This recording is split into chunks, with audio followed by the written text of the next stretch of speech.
On behalf of UN Women, I'm really delighted to be with you here today to inaugurate the 2023 Kampala Geopolitics Conference. This is an event of paramount significance in the realm of contemporary geopolitics. Every time I come to this great university, I feel proud and privileged. Our moderator mentioned before that we have some of the great leaders from the region who went through this university. The life of William Mkapa, one of the president of Tanzania, former president of Tanzania.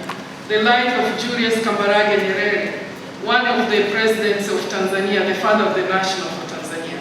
So I really feel privileged to be associated with this great university.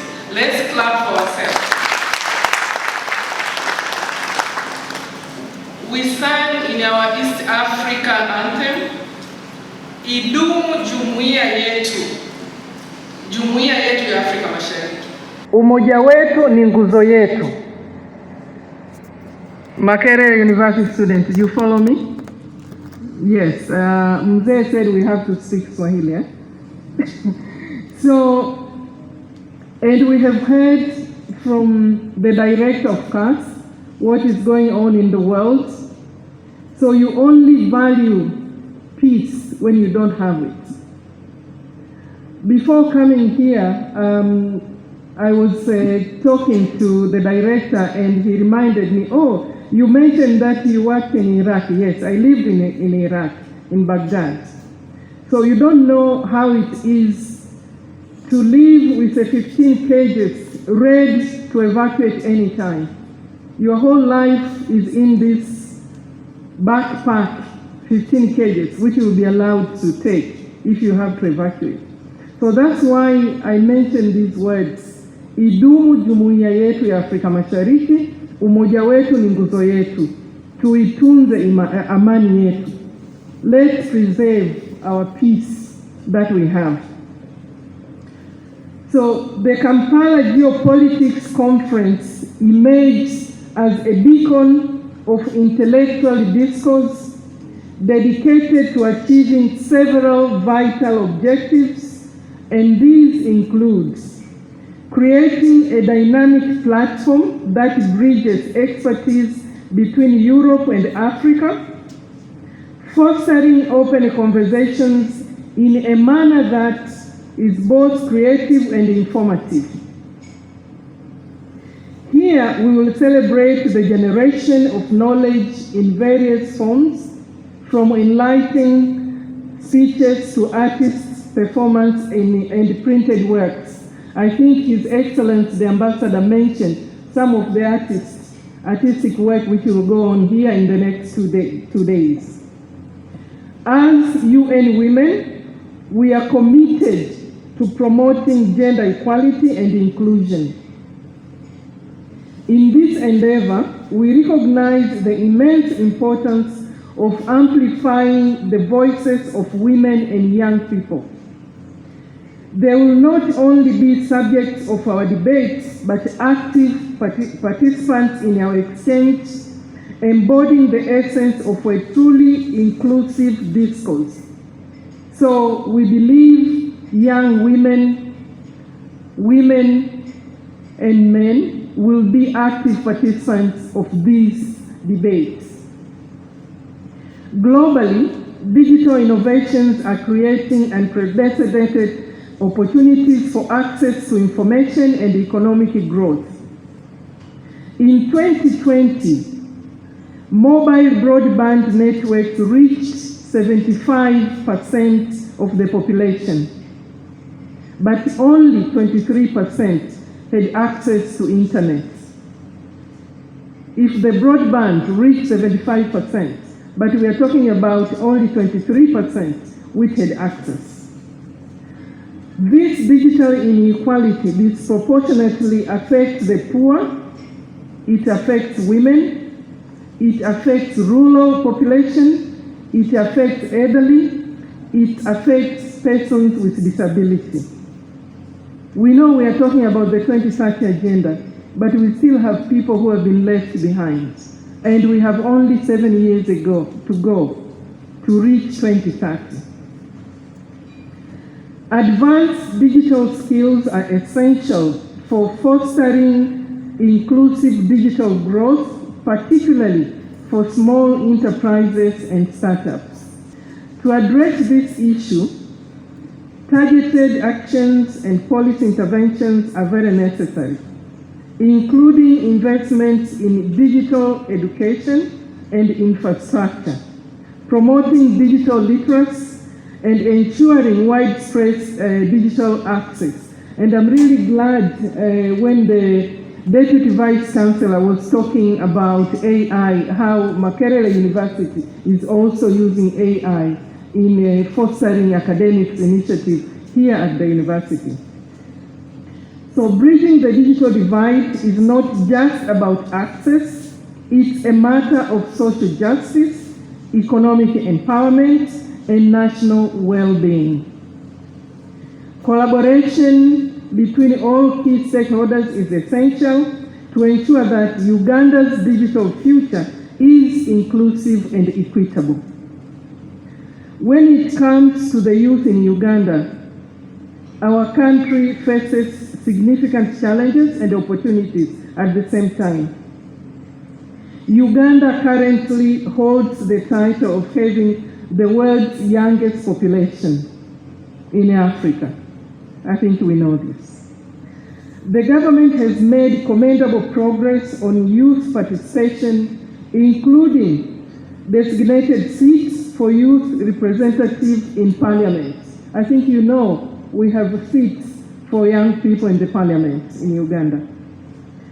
But in Uganda, like other places in the region, we still have challenges on youth employment and education gaps, amongst other areas. So how can we leverage the participation of young people to have more responsive policies to the needs of youth and create more sustainable outcomes through their systematic engagement? So these kind of platforms are the opportunities of trying to explore those areas. So let me share some of the topics which will be discussed in the coming 2 days that will epitomize the kind of forward-thinking, innovative discussions that this conference aims to promote. These are closing the global digital divide, advancing digital inclusion and economic opportunity for all. And we will also discuss on empowering youth for effective leadership and participation opportunities and challenges. So these are just some of the themes, the topics that will be discussed here. There are many more interesting topics which will be discussed. So at UN Women, we are committed to advancing the Sustainable Development Agenda 2030. We are interested in advancing Uganda Vision 2040 and other regional commitments through the implementation of our strategic notes. Through all our work in the areas of ending violence against women, the area of governance, the area of economic empowerment, the area of women, peace and security, and humanitarian action. We work closely with young people, in particular young women, to secure a more inclusive, peaceful, and prosperous future for all, here in Uganda, in Africa, and the whole world.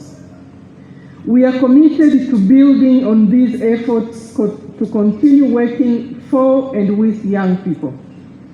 As we embark on the coming discussions, I welcome you to the Kampala Geopolitics Conference, where the power of dialogue and the spirit of inclusion will converge to shape a brighter future for our world. But I'm doing so precisely because currently I'm in front of you and I want to know more about you. There is a lot of pride in Makerere University, a lot of pride in the country, in Uganda. Uganda, because quite partly it's a major academic institution, not only for the country, but for the wider region and for Africa. That's why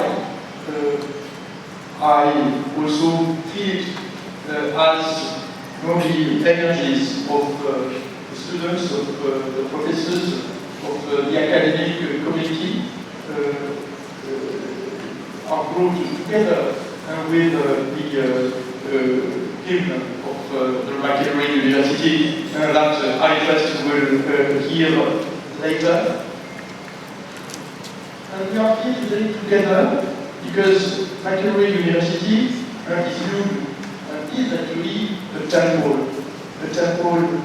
of knowledge, a temple of academic freedom, of research, of science,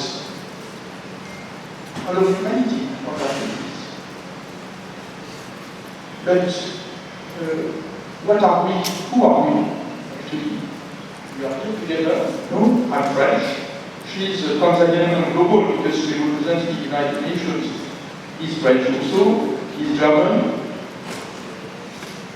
Probably most of you are Ugandans.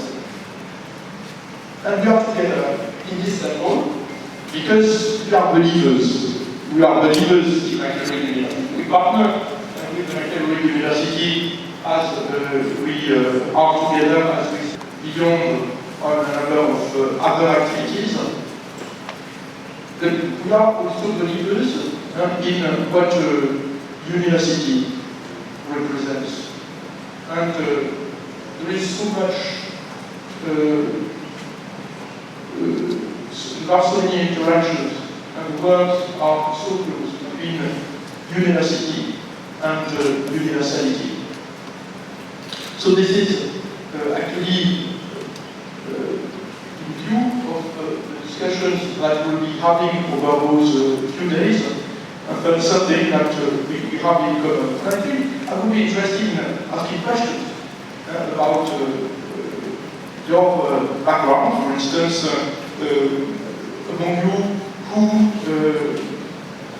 are studying or have studied international affairs, if you can raise your hands. For those who are in international affairs, a few of them who have studied or are studying international affairs, who is studying law, and who is studying history. Well, I think I will not have on that basis a representative panel of what the broad attendance has as a background of the future economically. But it's also a way to shape debate, shape mindsets, to exert influence. How does that apply in Africa and for Africa? How can Africans use their ICCs in order to project themselves, to project an image, the image they want to the world?